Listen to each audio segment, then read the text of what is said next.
Hello, I'm just going to say a few brief words about the form that summative feedback on your work will take. By summative feedback, we of course mean the final formal feedback on the whole of the work that you submit for submission for credit-bearing aspects of your portfolio.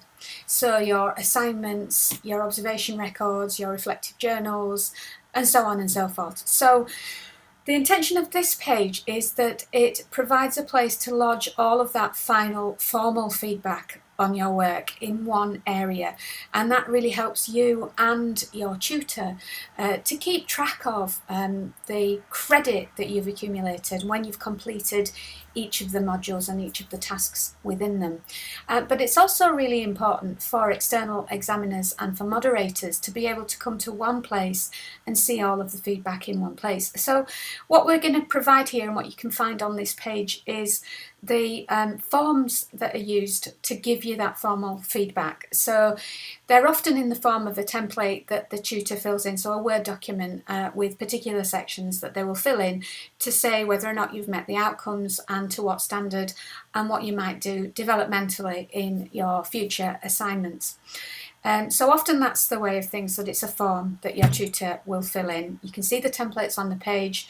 When a tutor's completed a form of that kind, what they'll do is add it as a file to the bottom of this page so that you can see that work. Now, sometimes, and a little bit later on in the course, you might be submitting work through what's called Turnitin.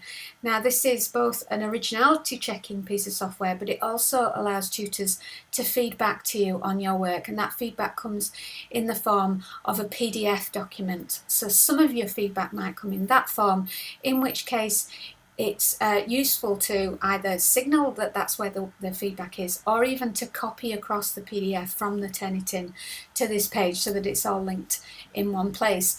And what your tutor will then do is to comment at the bottom of this page to say that the feedback on that particular piece of work is available to you through Turnitin, and you will get help and advice on how to access Turnitin, both to submit your work and to pick up your feedback. So that's the second way in which feedback might come to you. Sometimes also feedback comes in the form of an emailed Word document. So you may have completed some work that you've sent to your tutor by email. They may annotate that in Word and send it back to you, in which case either you or your tutor could add that as a file at the bottom of the page as well. Now, rarely, on rare occasions, you might get feedback in handwritten form, in which case it would be useful to certainly to say that in the comments. So the tutor at the bottom of the page would say, feedback given on this particular piece of work as handwritten hard copy. But it would also be useful, as well as that, to scan it in and upload it to this page if it's formal, final, summative feedback. And of course that's a little bit of a pain to have to try and scan it in, but it's also useful as an ICT skill, and you can cite that as evidence for having the ability to do that and to keep good files. Remember, one of the aspects that you need to show is that you're good at keeping records, and so scanning in a hard copy can be a really useful skill. Lodging it all in one place is a good way of organising things, so it enables you to claim some of those important files criteria. Finally, I think it's useful to mention that although this is the place where all the summative feedback should sit, that's not to say that formative feedback, developmental ongoing feedback as you're developing your work, can't be given in all sorts of other places and in other ways. And that might be through comments. If you look at the bottom of this page, you'll see the comments box. Every page within this IPDP has a comment section, and your tutor might or might not wish to use that as a way to give you formative feedback. So you should discuss that perhaps with your tutor and ask them whether or not they intend to use the comments button in that particular way, and that's the way in which you might get some formative developmental ongoing advice as you develop your final pieces of work.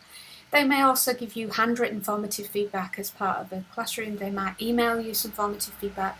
They might speak to you about the quality of your work. And all of those things hopefully will form part of a kind of developmental feedback process, so that we're helping you throughout the year to improve in all sorts of ways.